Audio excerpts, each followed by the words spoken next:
हाँ जी, क्या हाल चाल है आप सभी के? ठीक ठाक हैं भाई सभी? ये बता दो बोले हाँ जी सर हम बिल्कुल ठीक ठाक हैं, कुशल मंगल हैं।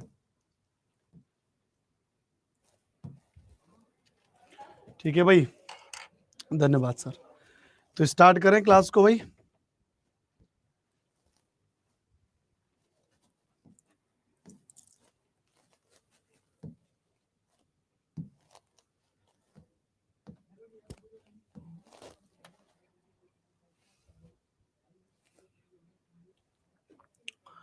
Good evening sir, good evening, बहुत बढ़िया। चलिए आप सभी का वेलकम है, आप सभी का स्वागत है आज के सेशन में। और अगर हम बात करेंगे यहाँ पे तो मैंने कल आपको एक टॉपिक एक्स्ट्रा पढ़ा दिया था, भूकंप वाला। और उसमें हमने आपको बताया था कि भैया कि वो वास्तव में वो जो टॉपिक है भूकंप वाला वो हमने आपको पहले भी पढ़ा दिया था, लेकिन उसको हमको रिपीट करना पड़ा। तो लेकिन अभी हम लोग अपने नए टॉपिक की तरफ चलेंगे। और आज की क्लास का जो हमारा टॉपिक है नया, वो टॉपिक यानी आज से हम जो शुरू करने वाले हैं आपकी इंडियन ज्योग्राफी शुरू करने वाले हैं। वर्ल्ड ज्योग्राफी में आपको बहुत सारी चीज़ें पढ़ा चुका हूँ। इंडियन ज्योग्राफी यानी जिसको हम हिंदी में कहते हैं भारत का भूगोल। और इस भारत के भूगोल की आज ये पहली क्लास होगी। पूरी ऊर्जा के साथ में हम लोग यहाँ पर आपको पढ़ाएंगे, पूरा डिटेल में हम लोग आपको यहाँ पर पढ़ाएंगे, इसको याद कर लीजिएगा। ठीक है भैया, चलिए तो बताओ स्टार्ट करें फटाफट से। यार एक मार्क ला दो, ठीक सा होगा। ठीक है भैया, चलिए तो स्टार्ट कर लेते हैं। सर कुछ दिख नहीं रहा है और सोनिया जी दिख इसलिए नहीं रहा क्योंकि आपने आंखें बंद कर रखी होंगी, इसलिए तो नहीं दिख रहा है। आंखें खोलिए तो दिखेगा। हाँ जी, बाकी के हैं इसका वो कहाँ गया? ठीक है, चलो कोई बात नहीं। ठीक है, समझ में आ गया कि नहीं आ गया? चलो good evening, good evening. Rejoin कर लो जिनको भी कुछ प्रॉब्लम नहीं आ रही है। तो फर्स्ट ऑफ ऑल अगर हम बात करेंगे इंडियन ज्योग्राफी के अंतर्गत, आप जानते हो भैया, तो भारत के भूगोल में अगर मैं आपको पहले बेसिक बात बता दूं, जरा आप ये मेरा ध्यान से मेरे यहाँ पे आप थोड़ा सा देखेंगे। यहाँ पर आप ये भारत का नक्शा आप यहाँ पे देख रहे हैं, तो भारत का नक्शा आप अगर यहाँ पे देख रहे हैं, याद रख लीजिएगा। तो इस भारत के नक्शे में अगर मैं बात करूंगा, इस इंडियन ज्योग्राफी में अगर मैं आपसे बात करूंगा, तो इसके अंतर्गत जितनी भी सारी की सारी चीजें, जैसे कि अगर मैं आपसे बात करूं भैया भारत के भूगोल में, तो इस भारत की स्थिति कहाँ पर है, इस भारत की लोकेशन क्या है, याद रख लीजिएगा। इस भारत की क्या भैया, इस भारत की लोकेशन क्या है, इस भारत की स्थिति क्या है, इस भारत का पूरा विस्तार क्या है, इस भारत की मिट्टी क्या है, इस भारत की पूरी जलवायु के बारे में पढ़ेंगे। इस भारत की जिसके अंतर्गत जितनी भी इसके खनिज संसाधन है, उन खनिज संसाधन के बारे में बात करेंगे। और अगर हम बात करेंगे इसके अंतर्गत भारत के पर्वत के बारे में बात करेंगे, भारत के जो पठार हैं उनके बारे में बात करेंगे, भारत की जो नदियां हैं उन नदियों के बारे में बात करेंगे, है ना। भारत का जो प्रायद्वीप वाला हिस्सा है उसके बारे में बात करेंगे। मतलब बहुत सारी चीजें हैं जिनको हम यहाँ पर क्या करेंगे भैया, आपको पढ़ाएंगे इस क्लास में। ठीक है, चलिए तो आप बिल्कुल भी टेंशन न लें। ठीक है, चलिए तो सभी को क्लियर हो रहा है भैया, सभी को क्लियर हो रहा है। चलिए तो हम लोग भारत की इसको स्टार्ट करें, याद रख लीजिएगा। और इसके अंतर्गत जहां पर हम शुरुआत करेंगे, सबसे पहले टॉपिक से शुरुआत करेंगे। और सबसे पहला टॉपिक होगा भारत की स्थिति एवं विस्तार। कौन सा टॉपिक होगा सबसे पहले? तो सबसे पहले हम जिस टॉपिक के बारे में बात करेंगे भैया, वो टॉपिक होगा भारत की स्थिति एवं विस्तार। बात क्लियर है? चलिए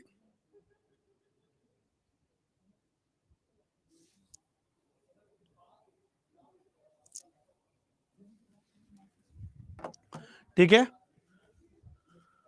तो स्टार्ट करते हैं फटाफट से। आपका एग्जाम जो है नजदीक है, आपको पता है जहां तक जो डेट थी वो 20 अगस्त थी डेट, तो वही डेट भी रहेगी आपकी। तो इसके चलते बढ़िया कंटेंट, बढ़िया नोट्स के थ्रू मैं आपको पढ़ाऊंगा, एक एक तरीके से पीडीएफ के फॉर्मेट में एक एक चीज को आपको पढ़ाया जाएगा। तो आप ध्यान से सबसे पहले समझेंगे। यहाँ पे सबसे पहले आप यहाँ पर समझने की कोशिश करिएगा। तो आप यहाँ पे देख रहे हैं, ये आप भारत का नक्शा आप देख रहे हैं यहाँ पर, ये आपकी इंडिया, ये आपका भारत का नक्शा है। और इस भारत के नक्शे में अगर हम बात करेंगे, ध्यान रख लीजिएगा यहाँ पे।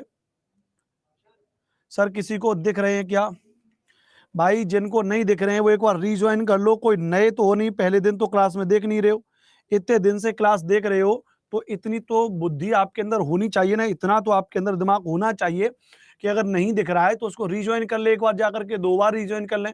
यहाँ से तो बिल्कुल क्लियर है, 20 बार कमेंट कर रहे हैं, बताओ 20 बार कमेंट करेंगे कैसे काम चलेगा? मैं पढ़ाऊं या मैं आपको ये देखूं, बताओ।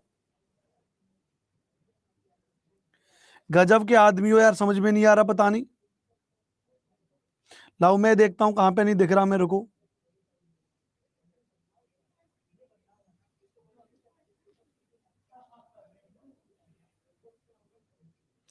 माध्यमिक शिक्षक सोशल साइंस,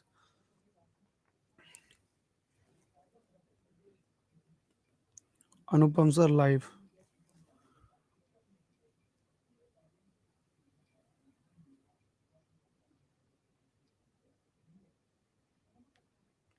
ये आपका मतलब, फिर मैं अभी कुछ कह दूंगा तो आप लोग फिर कहते हो ऐसी बात कहते हो, ये क्या दिख रहा है देखना जरा, एक नम से जड़ बुद्धि आदमी हो सबके सब, फिर कहते हो अनुपम सर ऐसी बात कहते हैं।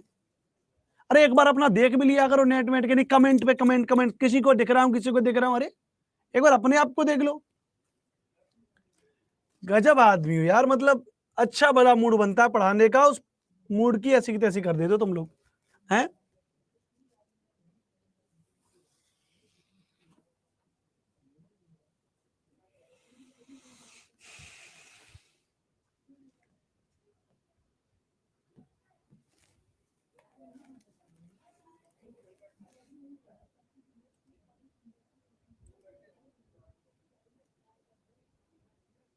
पढ़ लो पहले आराम से, बता देना जब कैमरा वैमरा क्लियर हो जाए आपका, तभी पढ़ाऊंगा मैं।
हाँ जी, अब सभी को वीडियो क्लियर हो रही है पहले बताओ है?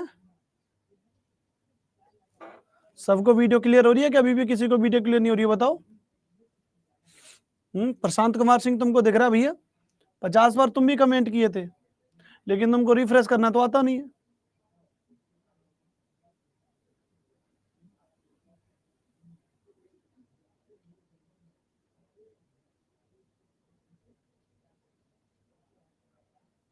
चलिए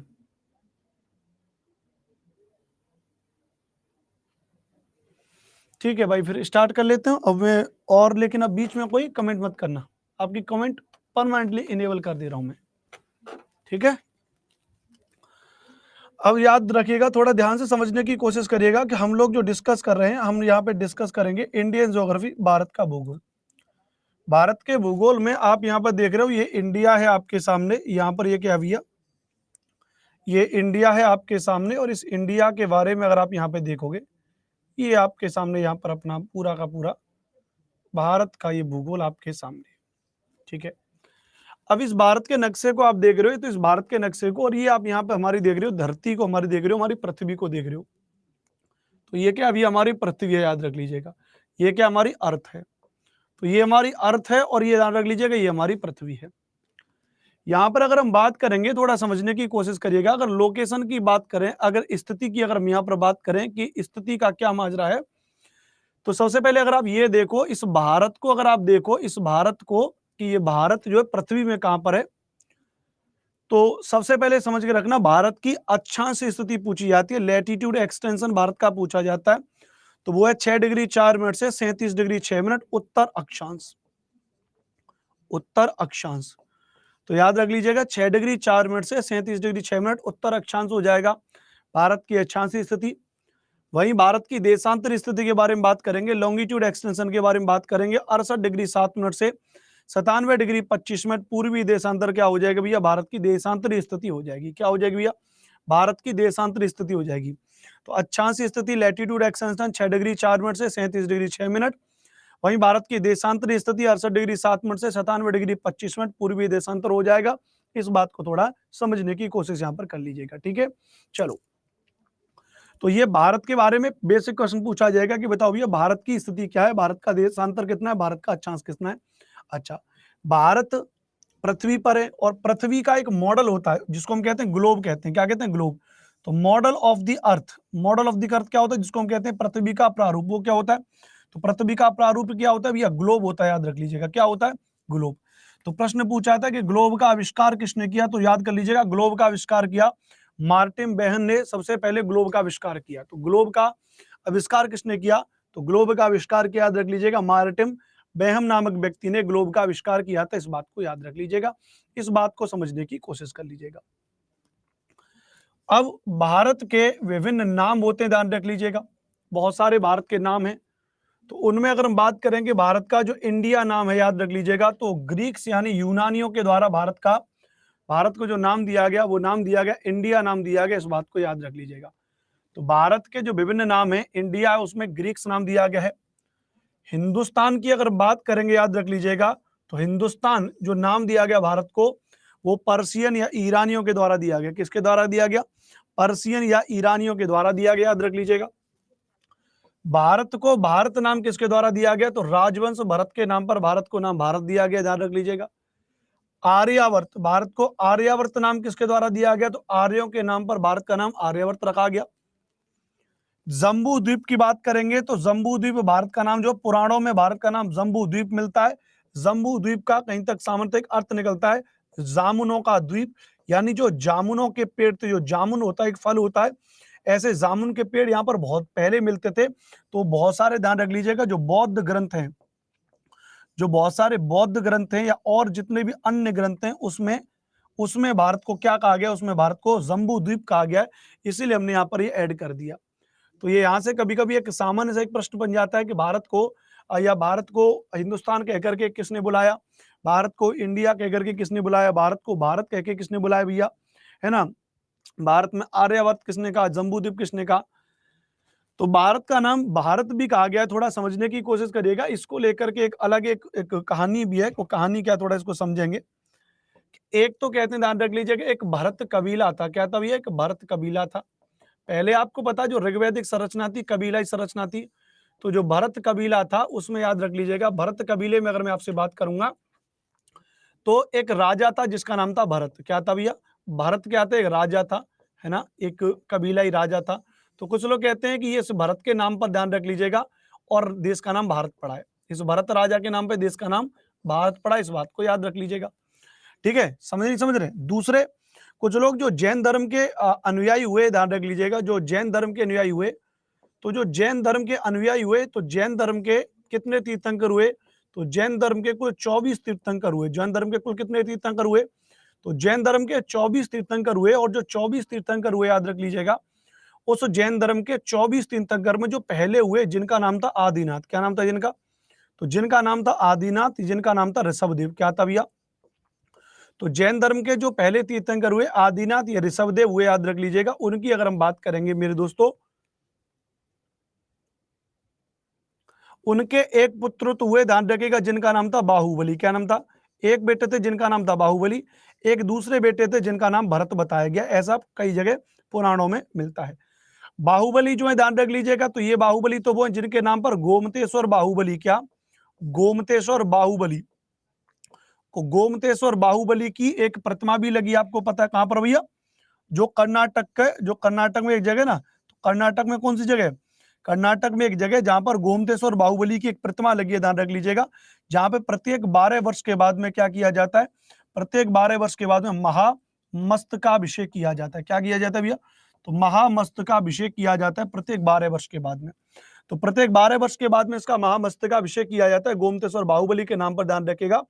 और गंग वंश का एक शासक हुआ जिसका नाम था चामुंड राय। गंग वंश का कुछ लोग कहते हैं मंत्री भी था, कुछ लोग इसको शासक बताते, इसका नाम चामुंड राय था। उसने गोमतेश्वर बाहुबली की प्रतिमा को बनाया था। इस बात को याद रख लीजिएगा, इस बात को समझ लीजिएगा।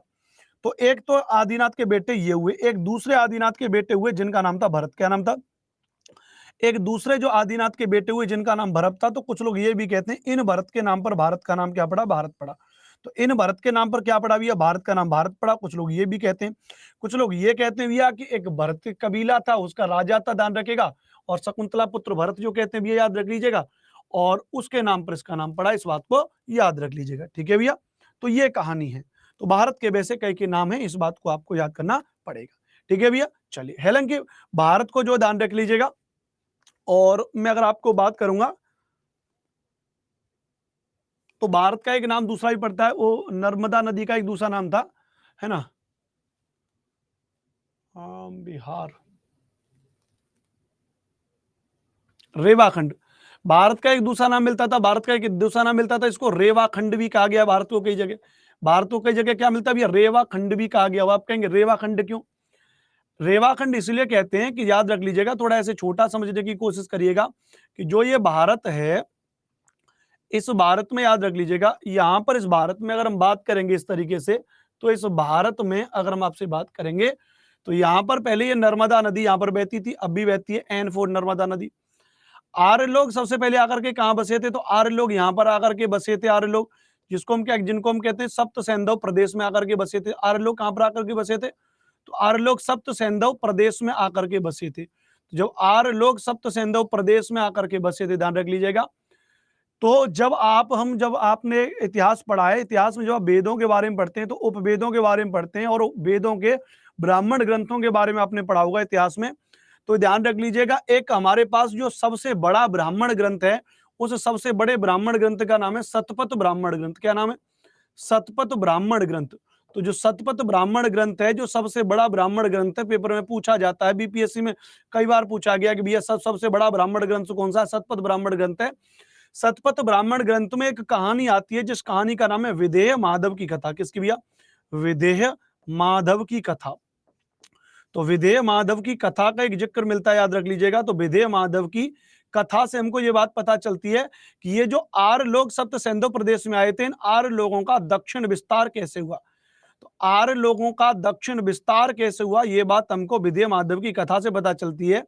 और आर्यों का जब दक्षिण विस्तार हुआ, तो ये नर्मदा नदी से दक्षिण की तरफ जब आए, उस जमाने में नर्मदा नदी को रेवा नदी कहते थे, इसलिए इस पूरी भूमि प्रदेश को क्या नाम दे दिया गया, इसलिए इस पूरी भूमि प्रदेश को रेवाखंड नाम भी दे दिया जाएगा। ठीक है भैया, है ठीक है, क्लियर क्लियर है। तो इस बात को थोड़ा सा समझने की कोशिश करिएगा।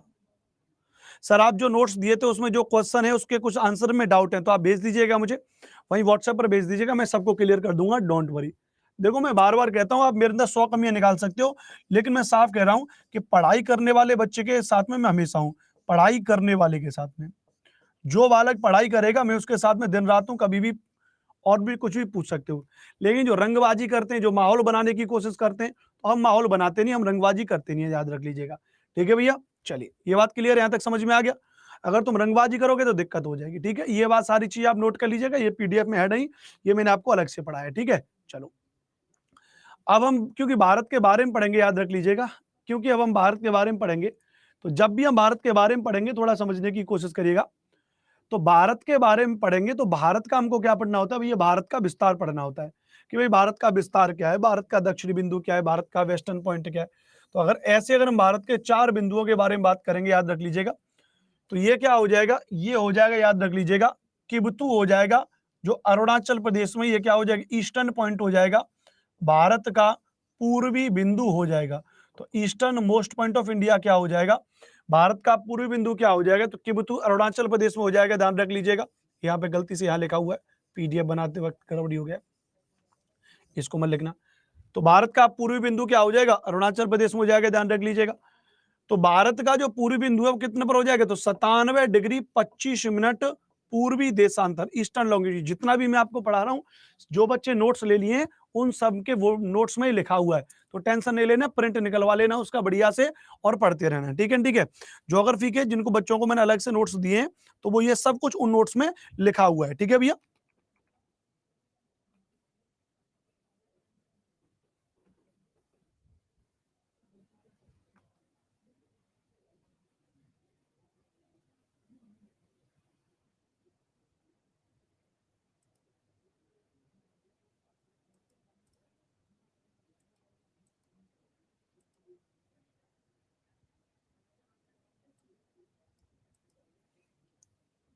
ठीक है, ठीक है।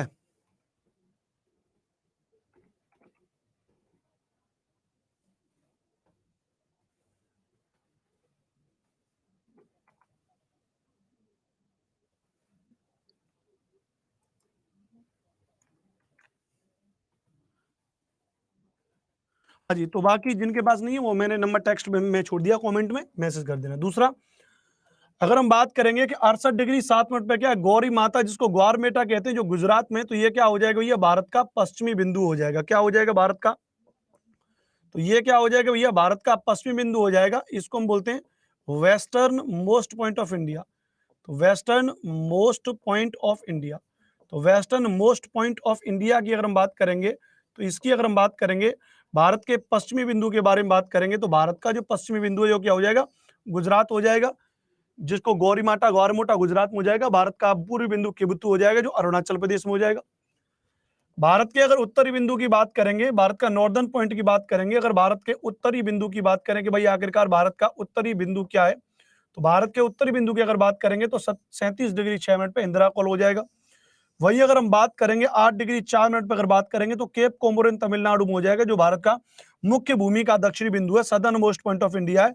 तो ये मोस्ट इंपोर्टेंट पॉइंट है। क्यों, ये भारत की मुख्य भूमिका है, सदर्न पॉइंट लिखा है, लेकिन इसको इंग्लिश थोड़ा ठीक कर लीजिएगा, है ना, मेन बाउंड्री सदर्न पॉइंट, तो क्या हो जाएगा, ये हो जाएगा। लेकिन पूरे भारत के दक्षिणी बिंदु की बात करेंगे तो पूरे भारत का जो दक्षिण बिंदु हो जाएगा वो क्या हो जाएगा, निकोबार में हो जाएगा। क्या हो जाएगा, जो निकोबार द्वीप है वहां निकोबार द्वीप पे हो जाएगा। तो वो निकोबार द्वीप पे क्या हो जाएगा, इसको हम कहते हैं इंदिरा पॉइंट कहते हैं। क्या कहते हैं भैया, इसको हम कहते हैं इंदिरा पॉइंट कहते हैं। जो इंदिरा पॉइंट है वो क्या हो जाएगा भैया, तो 6 डिग्री 4 मिनट नॉर्थ में हो जाएगा, माफ, हाँ नॉर्थ ही हो गया, 6 डिग्री 4 मिनट में। इसको हम बोलेंगे, ध्यान रखेगा, southern most point of India. क्या बोलेंगे इसको, इसको हम बोलेंगे सदर्न मोस्ट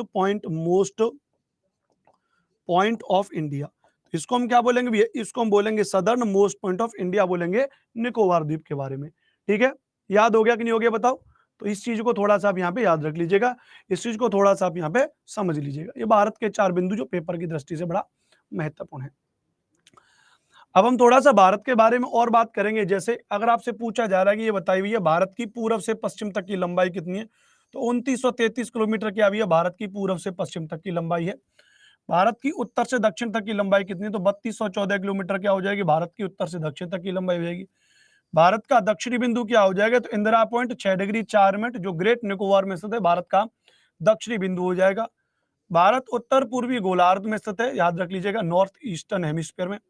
भारत में 28 राज्य तथा 8 केंद्र शासित प्रदेश हैं। क्षेत्रफल के आधार पर भारत का सबसे छोटा राज्य कौन सा है, गोवा हो जाएगा।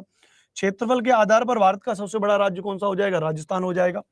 जनसंख्या के आधार पर सबसे छोटा राज्य कौन सा हो जाएगा, सिक्किम हो जाएगा। सबसे बड़ा कौन सा हो जाएगा, तो उत्तर प्रदेश हो जाएगा।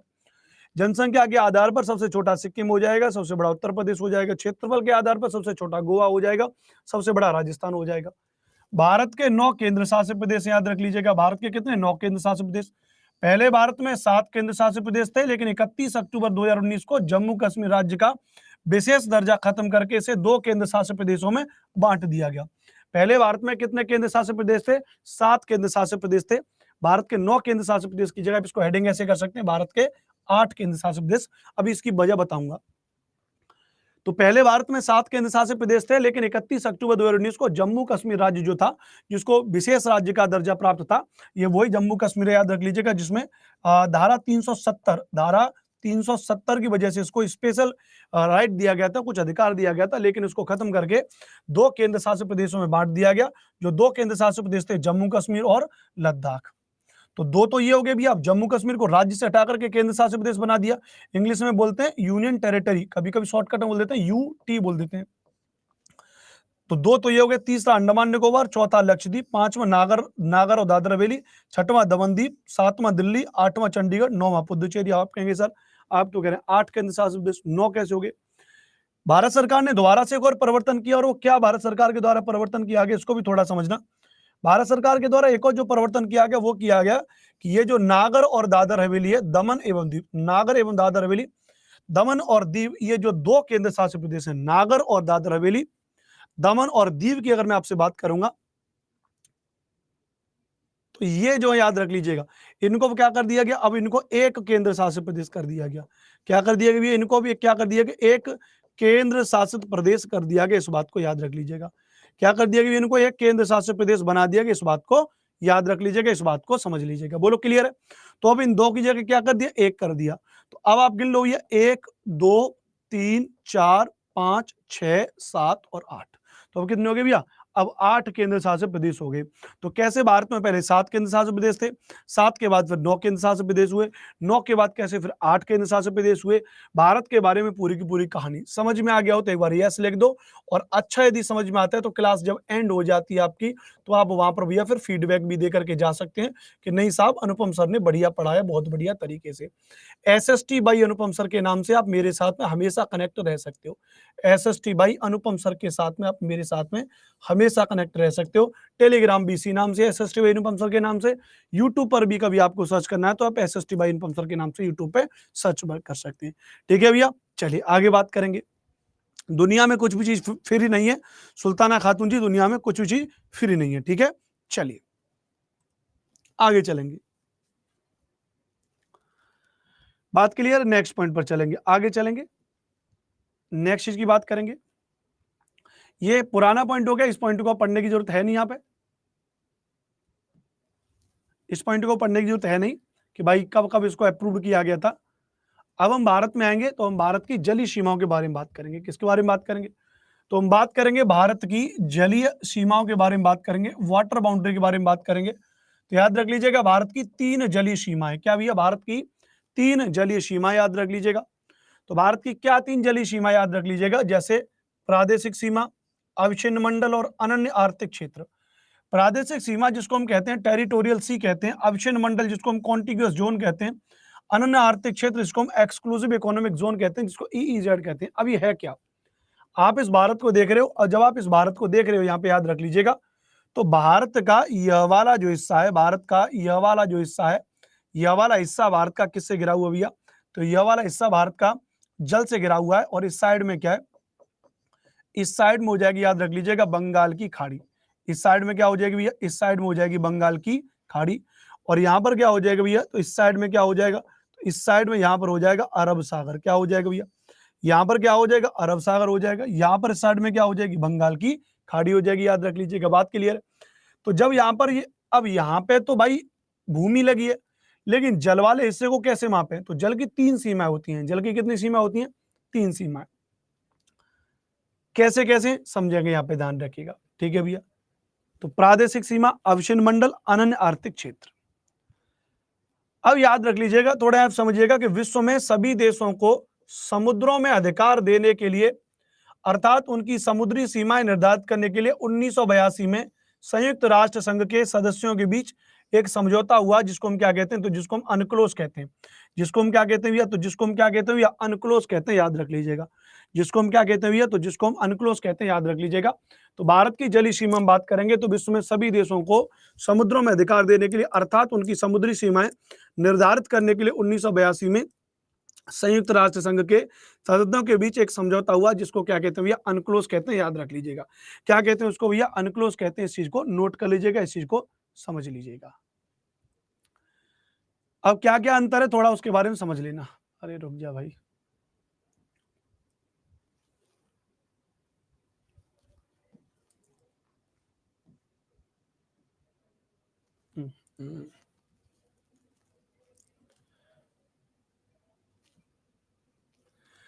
अब क्या क्या अंतर है जैसे समझना थोड़ा। अगर हम बात करेंगे, इतना ही आपको याद करना जितना मैं आपको पढ़ा रहा हूं कि प्रादेशिक सीमा क्या होती है।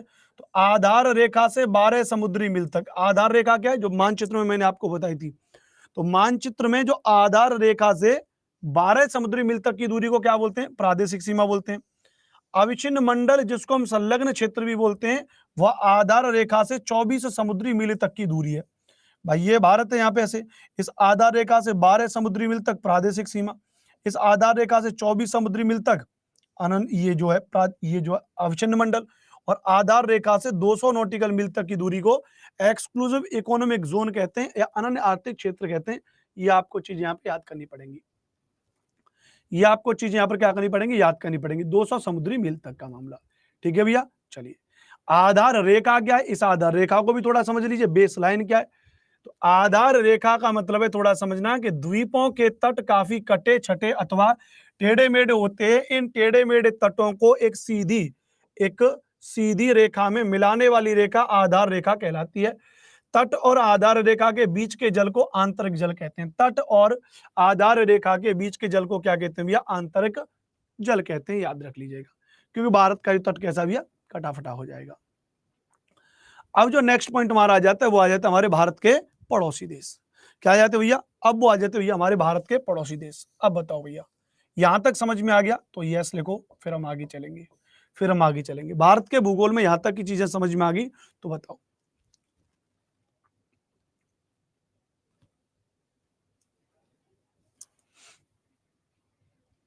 ठीक है, 8-10 दिन में पूरी इंडियन ज्योग्राफी को खत्म कर देंगे। कुछ नया कंटेंट ऐड होगा एकदम मस्त तरीके से। ठीक है, बाद में नोट करेंगे पीडीएफ से। ओके, नोट नहीं हो पाए समझने के चक्कर में तो कोई बात नहीं, बाद में नोट कर लीजिएगा। जी गुरु जी, श्रीलंका जलीय सीमा साझा करता है, जी हाँ बिल्कुल करता है। अभी पढ़ने पर फोकस करें। ठीक है, तो अब हम बात करेंगे भैया भारत के, यहाँ पर हम किसके बारे में, भारत के पड़ोसी देशों के बारे में। तो जनरली आप जानते हैं भैया कि भारत की स्थलीय सीमा वाले कितने पड़ोसी देश हैं, 7 पड़ोसी देश हैं। India has 7 neighbouring country with a territorial border. 7 पड़ोसी देश। भारत की जलीय सीमा वाले कितने देश हैं, तो भारत की जलीय सीमा वाले हो जाएंगे 2 देश हो जाएंगे। भारत की जलीय सीमा वाले कितने देश हो जाएंगे भैया, 2 देश हो जाएंगे। इसको याद करिए, इसको समझने की कोशिश करिएगा।